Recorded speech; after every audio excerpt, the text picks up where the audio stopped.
Constantinopla, rainha das cidades. Uma das cidades mais impressionantes do mundo antigo, capital do Império Romano do Oriente por mais de 1000 anos. Mas como podemos imaginar como era a vida em Constantinopla em seu auge, na época do imperador Justiniano? Imagine que você pudesse viajar no tempo até o ano de 565 d.C. O que você teria visto se visitasse Constantinopla naquele ano? Quais lugares, quais pontos turísticos você teria visto? O que você poderia ter feito naquela magnífica capital do Império Romano do Oriente? Visitar as famosas termas de Tsuixipos, ver impressionantes fóruns e antigos templos, maravilhar-se com a espetacular gigante ninfa, ou ver a entrada do Palácio Imperial, ir à taverna, fazer um banquete e talvez beber vinho demais? Junte-se a mim hoje e vamos descobrir o que você teria visto se pudesse ter visitado essa magnífica cidade em seu auge, quando estava em seu momento mais impressionante. O ano é 565 d.C. A cidade de Constantinopla está em seu auge. Cerca de 500 mil de pessoas vivem na cidade. Imagine-se como um visitante chegando a Constantinopla pela primeira vez, entrando por terra pelo Portão Dourado, no canto inferior direito da cidade. Nessa visão, a primeira coisa que você veria seriam as enormes e impressionantes muralhas terrestres de Teodósio. Em seguida, você chegaria ao Portão Dourado. Esse portão impressionante seria realmente maravilhoso de se ver. Revestido de mármore branco e decorado com estátuas douradas no topo, com os próprios portões cobertos de ouro, o local devia ser realmente impressionante. Agora entramos na cidade e continuamos pela mesa. Esta era uma rua muito larga, ladeada por colunas, que atravessava toda a cidade. No entanto, a princípio você não veria muitos edifícios, pois essa região nunca foi densamente construída e consistia principalmente de terras agrícolas. Agora você teria caminhado lentamente em direção à parte central da cidade enquanto continuava andando pela mesa, e em algum momento você entraria. O primeiro Fórum Imperial, este era o Fórum de Arcádio. Ele foi construído em 403 d.C. durante o reinado do imperador Arcádio, filho de Teodósio. O fórum era retangular e em seu centro havia uma coluna triunfal com uma estátua de Arcádio no topo. Ao sair desse fórum, você continuaria pela mesa e passaria pelas antigas muralhas da cidade da época do imperador Constantino. E então, você entraria no Fórum do Boi. Este era um fórum retangular com muitas lojas construídas em algum momento do século IV d.C. Em seu centro, havia uma estátua de bronze de um boi. Poucos anos antes da sua visita, o fórum foi danificado por um incêndio. Portanto, podemos imaginar que em 565 ele já teria sido restaurado, e assim, provavelmente parecia surpreendentemente novo. Você continuaria sua caminhada ao longo da mesa e então chegaria ao Fórum Amastrianum.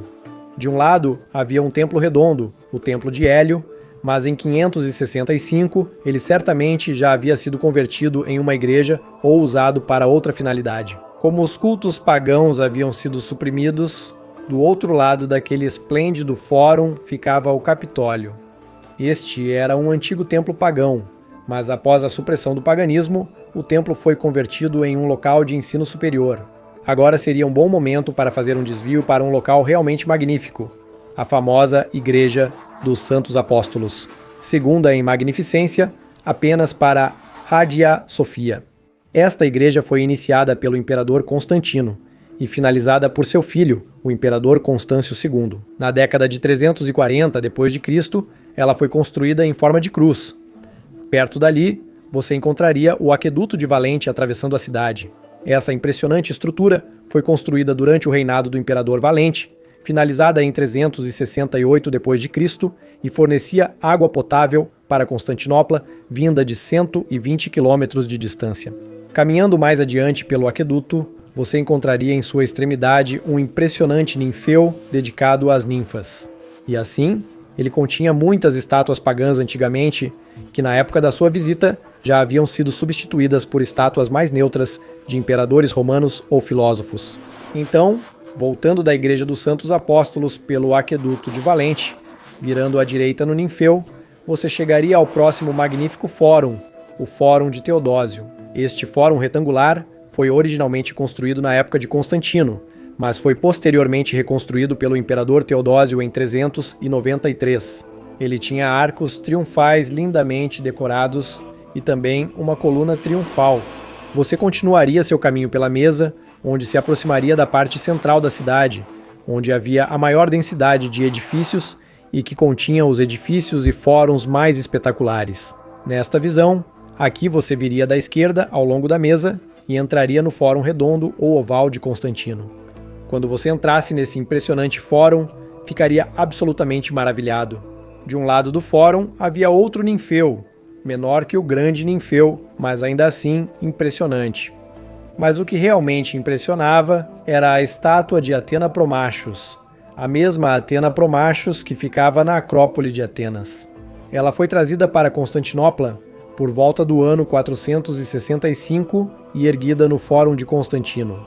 Você então se virava e via a coluna triunfal de Constantino, no topo da qual havia uma estátua dourada de Constantino como o deus Apolo.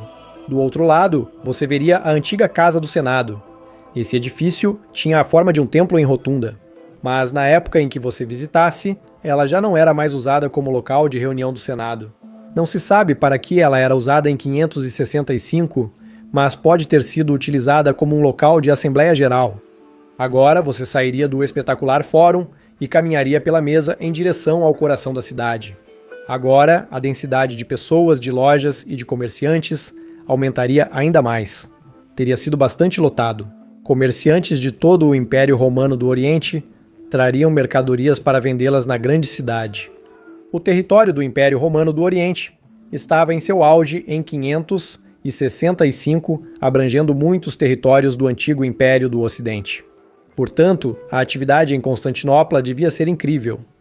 Agora você já veria a coluna de Justiniano, sobre a qual foi colocada uma estátua equestre dele. E claro, você veria ao longe a incrível igreja de Santa Sofia. Agora, você finalmente teria chegado ao hipódromo. O hipódromo de Constantinopla era apenas um pouco menor do que o de Roma, mas ainda assim muito impressionante. Com 450 metros de comprimento e 130 metros de largura, era capaz de acomodar 100.000 espectadores. As facções de corrida, os brancos, os verdes, os vermelhos e os azuis, estavam sempre fervorosamente competindo entre si em corridas espetaculares. E não era raro que essas rivalidades explodiam em rebeliões abertas, levando frequentemente a cenas caóticas e tumultuadas de confusão por toda a cidade. Depois de testemunhar esse espetáculo insano, você seguiria para o Augusteu, que era o fórum central da cidade. Aqui não estava apenas a Hagia Sophia e muitas colunas triunfais, entre elas a mais alta de Justiniano, mas também muitas lojas. E era um local de encontro de grande atividade. Você podia ir a um dos comerciantes e negociar por mercadorias impressionantes de terras distantes. E talvez você conseguisse pegar um bom preço e até comprar um item raro.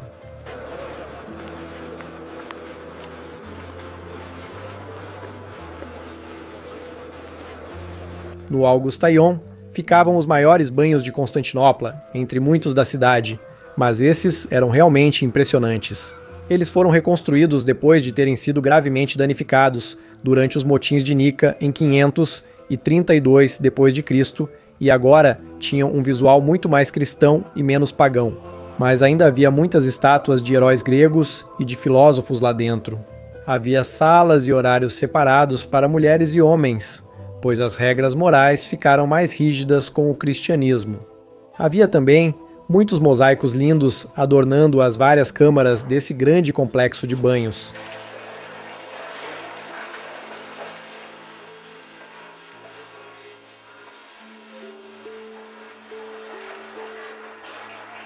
Saindo dos banhos de volta para o Augustaion, você veria a Magnaura. Este edifício foi completamente reconstruído depois que os distúrbios de 532 destruíram o edifício anterior. Na época da sua visita, ele era novinho em folha e era usado como o novo salão do Senado para reuniões e para a antiga e ilustre ordem dos senadores ali perto. Você veria o Chalke concluído pouco antes da sua visita. Deve ter sido um edifício esplêndido e servia como a entrada cerimonial para o Palácio Imperial. Finalmente, era hora de visitar o mais grandioso edifício construído pelo imperador Justiniano. A Igreja da Santa Sabedoria, também conhecida como Hagia Sophia, que ainda está de pé hoje, essa estrutura também foi construída pelo imperador Justiniano, que era um construtor prolífico. A cúpula tinha um diâmetro de cerca de 33 metros e uma altura interna de 55,6 metros. Por dentro, você teria visto um revestimento dourado novinho em folha em toda a parte superior, que devia parecer absolutamente incrível. Agora, depois de ver isso, talvez você quisesse visitar a antiga Acrópole da velha Bizâncio aqui. As pessoas adoravam os antigos deuses romanos e gregos em muitos templos, centenas de anos atrás. Mas na época da sua visita, a maioria desses templos já havia sido desmontada e seus materiais de construção reutilizados em outros edifícios. E então, agora você talvez quisesse se animar depois dessa cena triste. E então, talvez você quisesse visitar uma das centenas de tavernas que estavam espalhadas por toda a cidade. Lá você não encontraria apenas comida, mas também ótima companhia e vinho para certamente animar você. Eu proponho um brinde ao nosso anfitrião e à amizade duradoura. Isso é a coisa mais engraçada que eu já ouvi. Bebam, a noite é jovem, mais vinho aqui.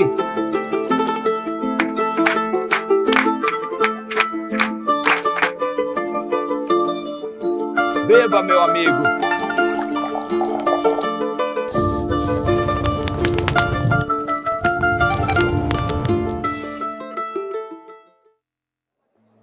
Depois que essa visita à taverna pode ter saído um pouco do controle, você talvez quisesse se refrescar na manhã seguinte em uma das muitas fontes espalhadas por toda a cidade. E assim, seu tempo em Constantinopla chegaria ao fim e você passearia pelas ruas, absorvendo pela última vez as paisagens e os sons da cidade. Digamos que você quisesse deixar Constantinopla de navio, a cidade teria um grande número de portos, variando de tamanho. Muitos navios chegariam aos portos de Constantinopla vindos de todo o Império Romano, mas especialmente do Ocidente devastado pela guerra, de onde muitas pessoas, especialmente da velha Roma, buscariam refúgio aqui na capital em expansão. E assim, ao deixar Constantinopla de navio, você olharia para trás e veria o impressionante horizonte da cidade, veria as muitas cúpulas brilhando ao sol. Mais impressionante de todas, é claro, a da Hagia Sophia. Você agora tinha testemunhado Constantinopla em seu auge, quando provavelmente era a cidade de aparência mais impressionante, realmente cenas que você nunca esqueceria em sua vida. Isso, caros amigos da história do final do Império Romano, é como eu teria imaginado uma visita a Constantinopla no ano de 565 d.C. Espero que vocês tenham gostado desta visita a Constantinopla, uma das cidades mais impressionantes que já existiram. Se você gosta desse tipo de conteúdo, por favor, inscreva-se neste canal e também pode considerar apoiar este canal pelo Patreon. Só consigo continuar fazendo vídeos sobre o fim do Império Romano graças aos apoiadores no Patreon. Algumas dessas cenas são parcialmente baseadas nas obras de arte de Antoine Hilbert, a quem quero dar um crédito especial. Adicionei o link do site dele na descrição do vídeo. Tenham um ótimo dia, amigos da história do fim do Império Romano. Gratias, Tibiago e Benevalete.